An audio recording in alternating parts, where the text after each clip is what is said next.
All right, NoCoast. Welcome back to the NoCoast vlog, and today we are talking about programming.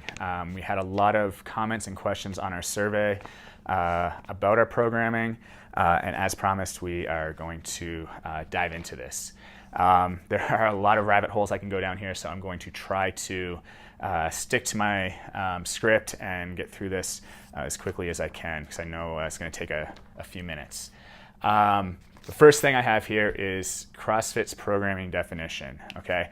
In order to understand what we do, we need to understand that CrossFit programming, CrossFit workouts are constantly varied functional movements done at high intensity, okay? Constantly varied just means that we are doing something different every day, and that's from the movements to the type of equipment to the length of the workouts. Whatever we can vary is what constantly varied means, okay? Functional movements is our squats, our deadlifts, our presses. What functional human movement is the movements that we are mainly sticking to, okay? And then high intensity, this is what makes CrossFit. CrossFit is what makes CrossFit work. I've been doing this, I've been doing the CrossFit program for 10 years now, and I am still getting better. I'm still PRing. I'm still getting healthier. And I think this is what makes this whole program come together, okay? On our survey, we had a comment or two about that our programming just seemed very random, and I don't know if people were getting it wasn't well thought out, but let me tell you that we think about everything. It is well thought out. Just because it's constantly varied does not mean it's random, okay? Greg Glassman says routine is the enemy, okay? So if you think that we're just throwing stuff on the board for the sake of putting a workout up, that is not the case. We program out. We look at weekly views, and I have a weekly template here I'm going to go over in a second. We look at what things look like in a month, a quarter, and year, okay? And this is not just a hopper, take a workout out and throw it on the board, okay? We do put a lot of thought into this. So to kind of dive into what our template looks like at NoCoast, these are aspects that we try to include at least once a week, okay? Sometimes we miss one or two of these things, but our goal is to include as much of this as possible each week if we look at, I guess, a weekly aspect of programming. So we've got squats, and that include thrusters, it can include front squats, wall ball, hip hinge or a lower pull. This would be our deadlift, or kettlebell swings, movements similar to that. An upper pull would be any kind of pull-up. Upper push could be a push-up or barbell press. Olympic lifting is our snatch, clean, and jerk. Hip flexion could be sit-ups or toes to bar, or even burpees, all right? Monostructural is our running, rowing, jump rope, biking, those kind of movements. Odd object, rope climbs, tires, dumbbells, anything that kind of gets us away from the barbell. And because I like barbells so much, part of our template here at NoCoast is trying to get 2 days a week without the barbells, because I realize that some people love them, some people could live without them, some people, I don't know. We try to get a few workouts a week where we aren't touching a barbell, so it doesn't become repetitive. Again, that gets back to our constantly varied. On top of that, each week we try to include a strength day. Okay, this week was our deadlifts on Monday. Each week we try to include a heavy Metcon. Okay, that's where, especially with barbell stuff, you'll see 60, 70% plus. And then the rest of our workouts are generally made up of light, again, 40, 50% on the barbell. And we want those are designed to be fast, okay? And then our third kind of level here is each week we want a short workout or an AMRAP repeat. If it's short, I'd consider that 10 minutes or less. An AMRAP repeat, we've been actually using a lot of these lately because It's interval work is great. It also allows us to make the workout maybe 15, 20 plus minutes, and we still get that benefit from really short, fast movement. Majority of our workouts probably fall in the medium category, which is the 10 to 20 minute range. And then weekly, we try to get at least one long workout, which I would consider 20 plus minutes. Few comments that we did have. Number one, with the strength day, some people love the strength. Some people want it every day. Some people don't like it. Some people, when we do have a strength day, want to see a conditioning piece after.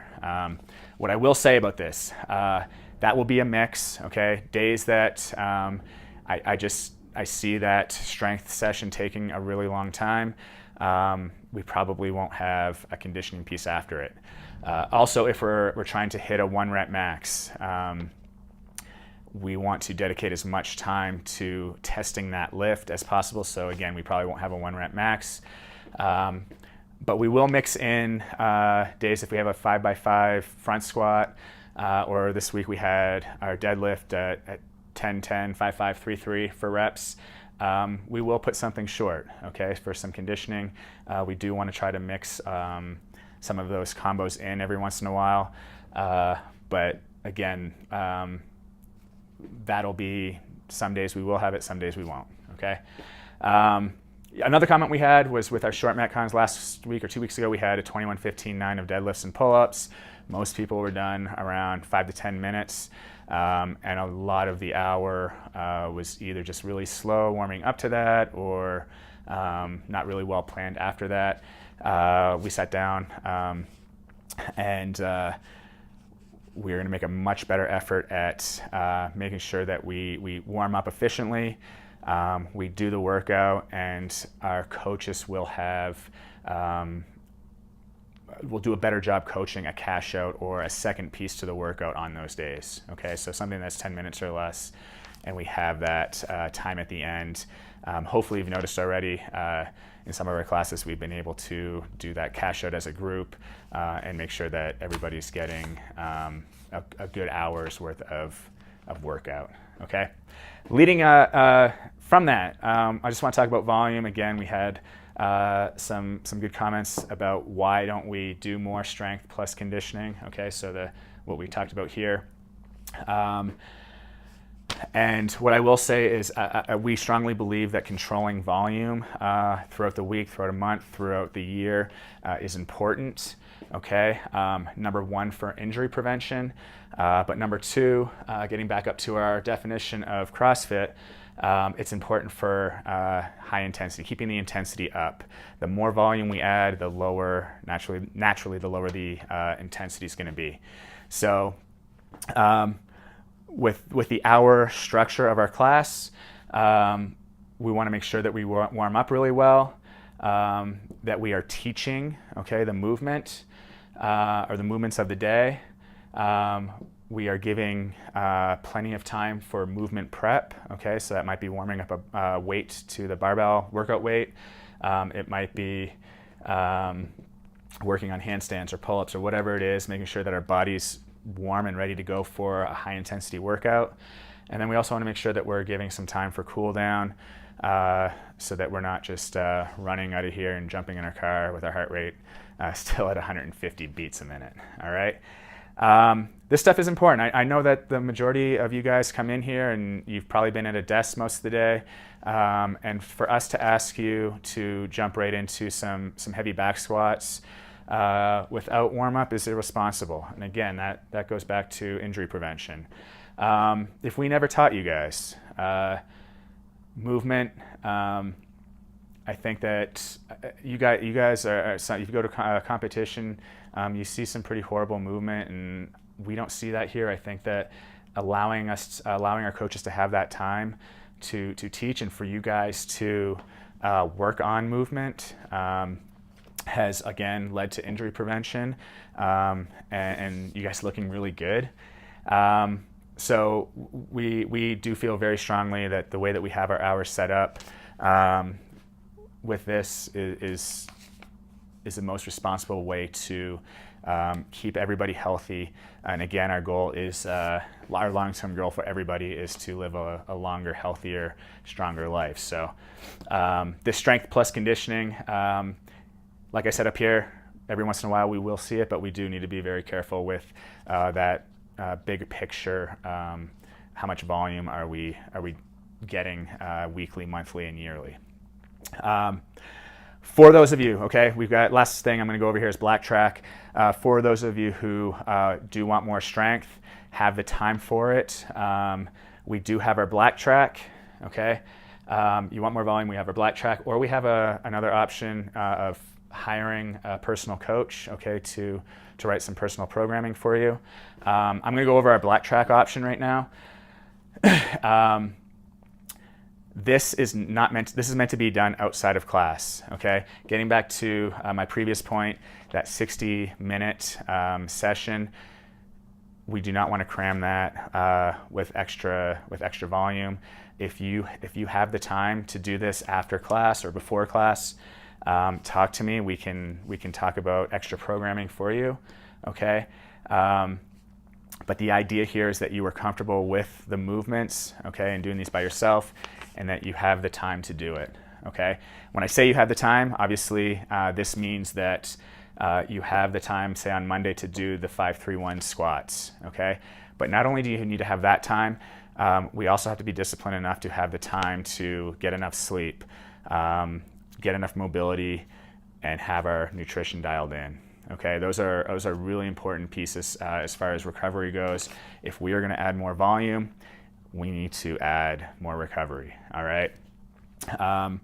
So if you have the time to do that, then anybody, you guys can talk to me. We have a short application process, which really just helps me get to know you guys better, and so that we can set you up with the right extra strength stuff. Okay. As far as our template goes, this is my last piece.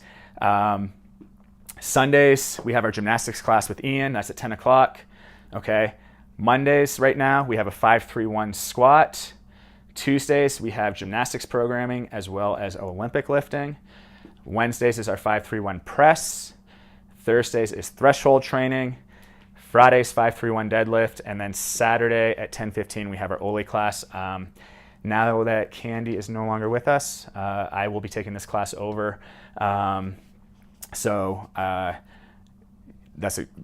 These two classes that are coached are really, I think, a really good opportunity to take advantage of learning skills and getting a little more out of your week, out of your training. Last piece. We had comments about the black track program not always fitting well with the workout of the day, so our class workout. And I should have met with every single person doing black track already, and one thing that we talk about is that you do not have to stick to this template exactly. So what I mean by that is just because 5-3-1 squat is programmed on Monday, that does not mean that you have to do it on Monday. I do not sacrifice our class program for black track. Okay, so if that means that we have a heavy squat workout on Monday, I would suggest that you take Monday and Wednesday and maybe flip them around. Okay, or you just push the squats out to later in the week. Okay, it's kind of up to you how you want to do that. But my expectation with our black track members is that you guys are experienced enough to make these calls and to coordinate your program throughout the week how you need to. Okay, if you're going to be away at the beginning of the week on a business trip and you don't have an opportunity to get your 5-3-1 squat in on Monday, maybe you're doing the squat and the press on Wednesday to make up. Okay. I was actually just here today, and some of our black trackers were hitting our threshold Thursday workout today on Wednesday. So it's up to you how you do that. I'm always here to answer questions and to help guide you. Okay, but again, this can be mixed up a little bit. It's just how I program and be on the whiteboard so that you guys have all of the information, all the workouts that you need. I hope that makes sense. I think I probably went long. I hope you guys stuck with me. If you guys have any questions on programming, I'd love to chat with you. You can email me. We can talk after class. But I hope that this helps explain the thought behind what we do. We'll talk to you guys later.